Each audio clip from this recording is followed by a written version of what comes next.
Bienvenidos a Frontera Geek. El día de hoy continuamos con Alien, el guión original, la segunda parte de la adaptación en cómic del primer guión que fuera presentado y luego modificado para dar lugar a la cinta de 1979.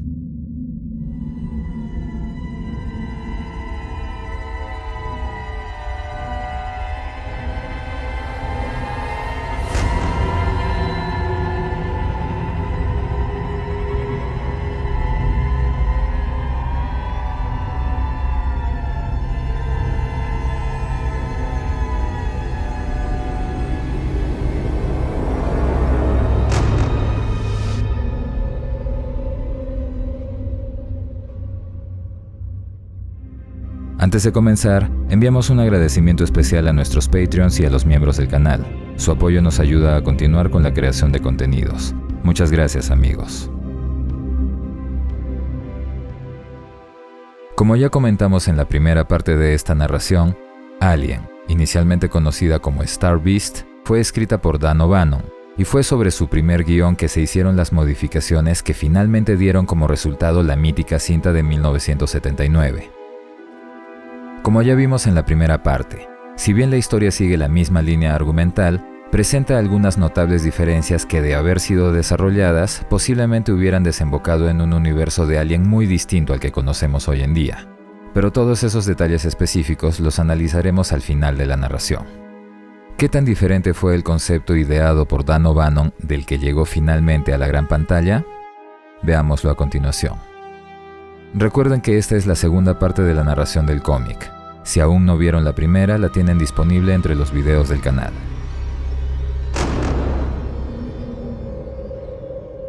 Después de la traumática muerte de Broussard, la desconcertada y temerosa tripulación del Snark discute sobre cómo proceder. No pueden entrar en hipersueño estando a merced de la criatura que anda suelta en la nave. Y dado su infalible sistema de defensa a través de su sangre ácida, no pueden siquiera intentar matarla. Su única opción es capturarla y expulsarla de la nave. Difícil tarea, más aún cuando sus suministros habían sido ya casi consumidos, lo cual reducía mucho el tiempo que tenían para poder llevarla a cabo. Faust entonces sugiere utilizar una malla metálica, bastante resistente siempre que no sea expuesta a la sangre ácida. Pero Robbie una vez más insiste en que herir a la criatura no es una opción, por lo que sugiere utilizar algún tipo de trampa electrificada, ideas que Faust se dispone a poner en práctica. Mientras tanto, Standard implementa un nuevo protocolo de seguridad para los tripulantes que ejecuten las búsquedas. Todos debían usar trajes espaciales para su propia protección. Era una situación curiosa. Podían cruzar el espacio infinito y, sin embargo, estaban atrapados dentro de su vehículo, impedidos incluso de solicitar ayuda por la lejanía y la falta de tiempo.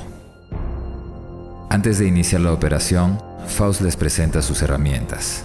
Además de las redes, les ofrece una especie de lanzas con generadores eléctricos en la punta, tan potentes que podrían incluso incinerar a la criatura. Además de rastreadores de movimiento, aunque no tuvieran gran rango, sin duda les serían de ayuda para reducir su posible ubicación. Con eso explicado, Standard ordena que el grupo se separe en dos equipos, y el primero que la encuentre, la capture y la expulse de inmediato por la esclusa más cercana. Standard inicia su búsqueda junto a Hunter, mientras Robbie, Faust y Melkonis se dirigen en la dirección opuesta. Son estos últimos quienes perciben movimiento con sus detectores. Sin embargo, la señal no era precisa. No tenían una localización clara. Aparentemente provenía del nivel inferior. El sonido del detector aumentaba su frecuencia conforme se iban acercando, y habiendo llegado a una habitación sin salida, se disponen a capturarla. Se preparan. Abren la puerta y rápidamente le lanzan la red encima, capturando al gato de Robbie.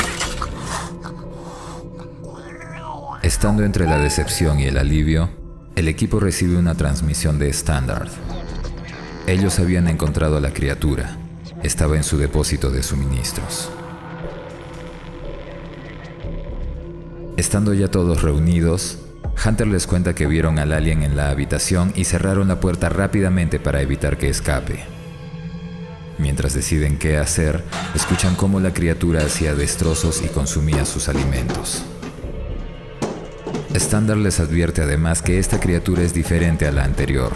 Se las describe como una especie de gusano con piernas y tentáculos. Faust sugiere llenar la habitación con gas venenoso y esperar a que muera, pero Robbie le recuerda que en ese almacén están todos sus alimentos. No pueden simplemente llenarlo de gas venenoso. Standard entonces decide que lo mejor es que todos juntos entren para atraparlo. Una vez dentro, el panorama es desastroso.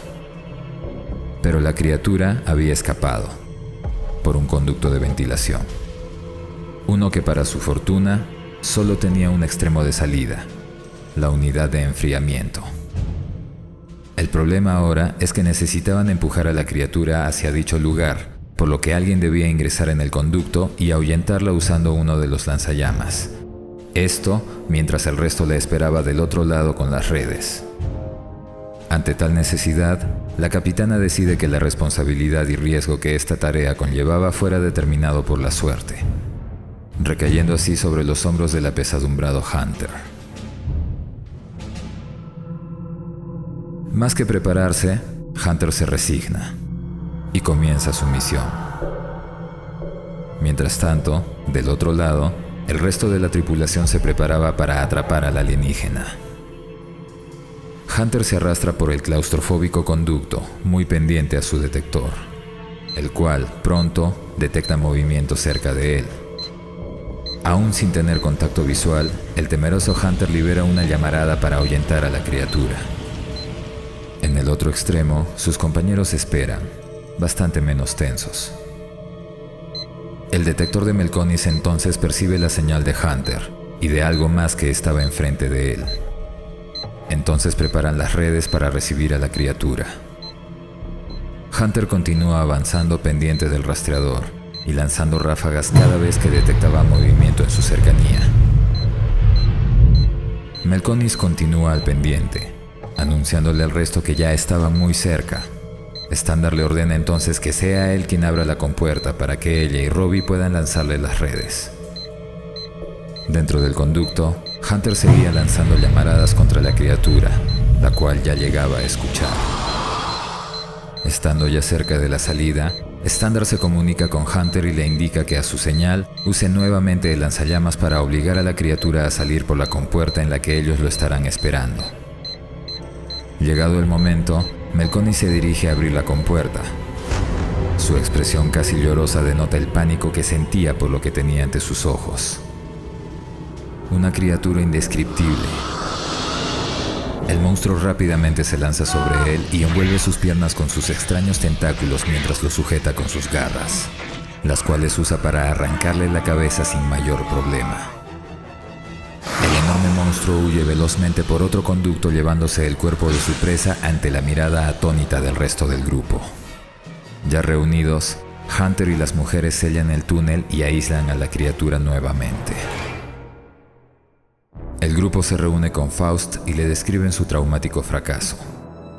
Hunter, sin embargo, señala que el monstruo aparentemente huye del fuego, así que el lanzallamas es su mejor opción, aunque estaba ya casi sin combustible. Faust les devuelve la calma contándoles que en el almacén tiene un poco más de combustible y que lo traerá. No hay nada de qué preocuparse puesto que la criatura está atrapada en el túnel sellado. Y mientras Faust iba por el combustible, Robbie sugería volver a revisar los jeroglíficos de la pirámide. Con el nuevo conocimiento, son capaces de detectar ciertos patrones y posibles significados. Desde el parásito que atacó a Broussard, pasando por el que encerraron en el almacén de alimentos, y finalmente con el enorme monstruo que mató a Melconis. La secuencia de símbolos explicaba el ciclo evolutivo de la criatura. La pirámide debió ser una especie de templo de la fertilidad, un lugar donde almacenaban los huevos para en algún momento efectuar rituales reproductivos, un ciclo del que Broussard fue víctima. La secuencia evolutiva, sin embargo, terminaba en ese punto, permitiendo asumir que el siguiente paso era la concepción de nuevas esporas. Camino al almacén, Faust encuentra extrañas marcas en las paredes y a la criatura alimentándose de los restos de Melconis. Faust entonces se comunica con los demás y en tono muy bajo les indica que la criatura se encontraba en la esclusa principal, que la sellen y la vuelen para sacar al alien al espacio. Standard ejecuta la sugerencia. El ruido de la compuerta, sin embargo, pone a la criatura en alerta, haciéndole escapar hacia adentro de la nave y empujando al mismo tiempo a Faust contra las placas que estaban en proceso de sellarse, siendo atrapado entre ellas y muriendo destrozado. En ese momento la nave entra en estado de emergencia ante una descompresión de niveles críticos. La estruendosa alarma les anuncia la crisis. Robbie sale del refugio para resolver el problema, pero en el camino encuentra a la criatura. Esta no se percata y se va en dirección opuesta. Robbie entonces llega al control manual y logra cerrar la esclusa para estabilizar la nave. Los sobrevivientes se reúnen e intentan recuperarse de la crisis. El daño, sin embargo, fue demasiado. Solo les quedaba oxígeno para 6 horas más. Robbie entonces les explica que todo esto fue porque Faust quedó atrapado y murió en la compuerta. Su cuerpo impidió que ésta se sellara, dejando el camino abierto para la fuga de oxígeno. Standard se alegra de que al menos se deshicieron de la criatura, pero Robbie le aclara que no fue así, puesto que la vio en los corredores de la nave. El grupo parece empezar a perder las esperanzas. Robbie, sin embargo, aparentemente muy tranquila, les revela tener una idea: apagar los sistemas de refrigeración y aprovechar el tiempo que demore en sobrecalentarse el reactor para llegar a la cápsula de escape. En pocas palabras, destruir la nave y a la criatura junto con ella. Hunter se desespera ante la posibilidad de tener que abandonar todo aquello que obtuvieron en el viaje, pero Robbie señala que nada de eso es más importante que sus propias vidas. Standard entonces propone invertir la situación, llenar la nave de escape con explosivos, intentar atraer a la criatura y una vez dentro, lanzarla al espacio y volarla por control remoto. Entonces, ponen el plan en marcha. El grupo se mantiene unido mientras se dirigen a cargar los explosivos, pendientes al sensor de movimiento. Es entonces que Hunter detecta a la criatura en la cercanía. Standard decide que el momento es propicio para ejecutar su plan. Aunque no hayan cargado los explosivos, al menos podrían deshacerse del alien lanzándolo al espacio. Toma el lanzallamas y el rastreador preparándose, pero un sonido cercano la asusta. Sube al siguiente nivel para investigar, encontrando que los sonidos provenían del cadáver de Broussard al chocar con el panel de la nave. Una falsa alarma. Quizás puedan atraer su cuerpo para sepultarlo una vez que todo haya terminado. Antes de seguir, ¿te está gustando este cómic narrado? Si es así, recuerda que para que podamos seguir trayéndote contenido de tus sagas favoritas necesitamos de tu apoyo. Únete a nuestro Patreon o a las membresías del canal. Te esperamos. El grupo retoma su plan inicial. Cargan los explosivos y los ubican a lo largo de la pared de la nave. Es entonces que se dan cuenta que para atraer a la criatura necesitarían una carnada que sea quien selle la compuerta una vez que el alienígena estuviera a bordo. Responsabilidad que una vez más es decidida por medio de la suerte, recayendo esta vez sobre Robbie. Standard le da algunas recomendaciones finales y se separan. Robbie pone a prueba la compuerta, al menos funciona. Por su lado, Hunter y la capitana siguen la señal del rastreador. Standard se adelanta a verificar, pero el rostro de Hunter revela la verdadera ubicación del monstruo. Su grito al ser atacado llama la atención de Standard. La criatura muerde y desgarra el cuello de Hunter, mientras la capitana se dispone a usar el lanzallamas. Y ya sea por inescrupulosa o por descuidada, incendia a su compañero sin hacer real daño a su verdadero blanco. Un grito cortado se transforma en la última comunicación de Standard, anunciando a Robbie que posiblemente se había convertido en la última sobreviviente del Snark. Una trágica y desesperante realidad. Robbie recorre el camino de sus compañeros encontrando solo el lanzallamas y el rastreador, y entonces inicia su campaña propia. Siguiendo la señal, desciende a un nivel inferior, encontrando una especie de nido. extraños capullos y, peor aún, a Standard, aún viva, atrapada en uno de ellos. Consciente de su situación, la capitana le pide a Robbie que la mate. Esta reacciona humanamente con su compañera, pero Standard la interrumpe señalando que Hunter ya había sido devorado, y luego le señala. El capullo de su costado albergaba el cuerpo de Melconis, el cual estaba siendo transformado o digerido. Y aunque Robbie le decía que le iba a sacar de ahí para llevarla a la cápsula médica, Standard insiste en que era en vano. La criatura ya había devorado demasiado de ella y nuevamente le pidió que la saque de su miseria. Robbie enciende el lanzallamas y cumple su último deseo.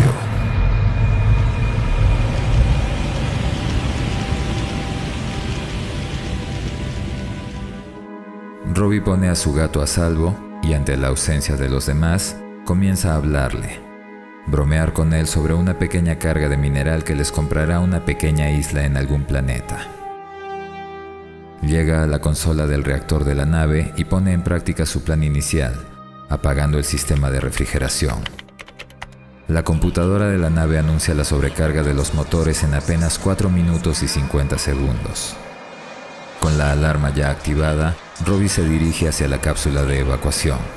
Acelera el paso agitadamente y siente el más grande de los miedos al ver que su camino hacia su único medio de escape estaba obstaculizado por el monstruo que la acechaba. Sin otra opción, regresa a la consola para reactivar los enfriadores y ganar más tiempo. Notablemente cansada, pregunta a la computadora de la nave el por qué la alerta de emergencia continúa pese a que había reactivado el sistema de refrigeración. Y es entonces que la computadora le informa que la reacción ya había llegado a un punto irreversible. El núcleo del reactor ya había comenzado a fundirse. Tan solo le quedaban 2 minutos con 35 segundos. Sin opciones nuevamente, regresa a la cápsula de escape. La compuerta se encontraba abierta, pero no había señal de la criatura. Con apenas 1 minuto para escapar, ingresa a la cápsula y la activa inmediatamente, y segundos después, un estruendo anuncia la destrucción del Snark. Robbie es testigo del macabro espectáculo que terminaría con su pesadilla. Es entonces que escucha un sonido que pensó provenía de su gato, encontrando que en realidad era el monstruo, alimentándose del brazo de uno de sus compañeros. Entonces, silenciosamente se dirige hacia la cabina de los trajes espaciales y rápidamente se encierra en ella antes de que la criatura la alcance. El monstruo la observa a través del vidrio. La tensión es cortada cuando el maullido del gato atrae la atención del alien, momento en que Robbie aprovecha para ponerse el traje espacial y prepararse. El monstruo, distraído por los sonidos del animal, no se percata de la rápida salida de Robbie, quien lo ataca y hiere, y aún más rápidamente activa la compuerta para expulsarlo al espacio. Momento en que la criatura intenta sujetarse de Robbie con uno de sus tentáculos, solo para que ella cierre la compuerta sobre ese extraño miembro, dejando al alien afuera de la nave y acabando con él al encender las turbinas, incinerándolo y convirtiéndolo en polvo espacial para ser esparcido a lo largo del cosmos. Robbie era consciente de que su pequeña nave no tenía la capacidad de llevarla de vuelta a las colonias. Sabía que estaría suspendida en el espacio por cerca de 250 años, que necesitaría un poco de suerte para ser encontrada por alguna otra nave. Pero al menos estaba segura de que podría probar su historia gracias a la cabeza del esqueleto, la cual observaba y pensaba que quizás su historia hubiera sido diferente si lo hubieran conocido primero a él antes que a los parásitos de la pirámide. Entonces tomó a su pequeño compañero y grabó un último registro en la bitácora de su viaje. Esta es Martin Robbie, oficial ejecutivo, último sobreviviente de la nave comercial Snark, despidiéndose. Fin.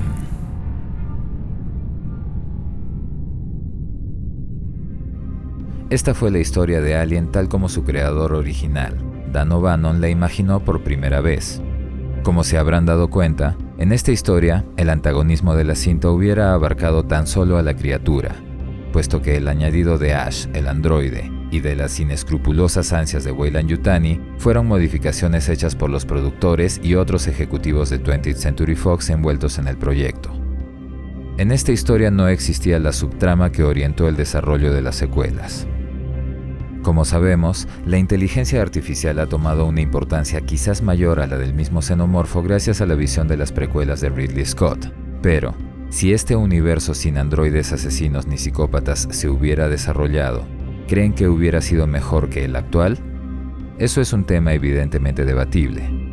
Lo que sí es un hecho, a mi parecer, es que este guión original tenía algunos aspectos míticos que, según algunos documentales, fueron eliminados por las limitaciones tecnológicas y de presupuesto de aquella época. Específicamente, la pirámide y todo aquello que su existencia implicaba. Una especie de culto o religión, algo que dejaba aún más misterio sobre su procedencia y origen. Tema en el que profundizaremos en otros videos. En este guión también tuvimos el origen de la ovomorfosis, el proceso por el cual el alien transformaba a sus víctimas en capullos para que eventualmente se convirtieran en huevos o les sirvieran como medio de subsistencia. Parte del guión original es que todos los personajes desarrollados por O'Bannon, tan solo 6 y de nombres completamente distintos a los que llegaron al guión final de la película, eran unisex, dado que su género era irrelevante para su función en la historia, pudiendo ser hombres o mujeres indistintamente, algo que fue tomado muy en serio al momento de desarrollar esta adaptación en formato de cómic. Lo que ya muchos miembros de la comunidad de Frontera Geek notaron, al igual que nosotros, es que este guión original presenta una tremenda cantidad de similitudes con otras producciones posteriores relacionadas a la saga, como por ejemplo, la existencia de una atmósfera aislada y respirable dentro de la construcción, algo que también vimos en Prometeo. El que la tripulación tomara la cabeza del Space Jockey, cosa que también vimos en dicha cinta. Y sin olvidar el tema de las tormentas de arena, detalle importante en la secuencia de eventos de Prometeo, entre muchas otras. Pero sin duda, lo más saltante en esta adaptación viene por el lado del diseño de la criatura. Diseño interpretado a partir de las vagas descripciones que el guión contenía antes de que el gran H.R. Giger imprimiera su sello característico en la forma y apariencia del xenomorfo. Para esta adaptación, el alien tuvo que ser olvidado y rediseñado, entregándonos a una criatura de apariencia orgánica, con extraños tentáculos y sobre todo, con un comportamiento mucho más salvaje que el del xenomorfo de Giger.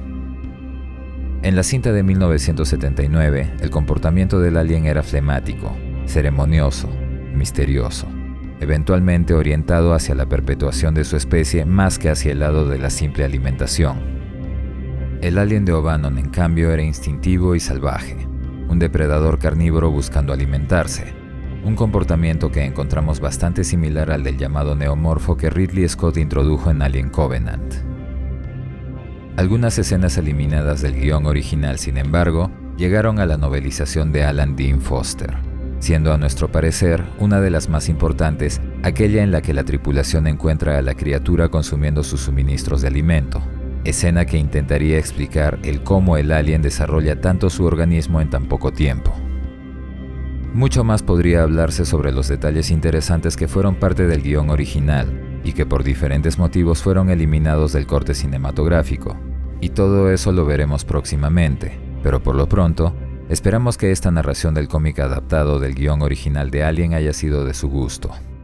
Recuerden que tienen la primera parte de esta narración y muchos más videos de Alien y Depredador en nuestra lista de reproducción Universo AVP. Esperamos que el video les haya gustado. Déjennos su like, compártanlo, suscríbanse activando la campanita y recuerden que pueden hacerse miembros del canal o de nuestro Patreon y así ayudarnos a traerles mucho más contenido como este. Soy Dexeo, gracias por el apoyo y preferencia. Hasta la próxima.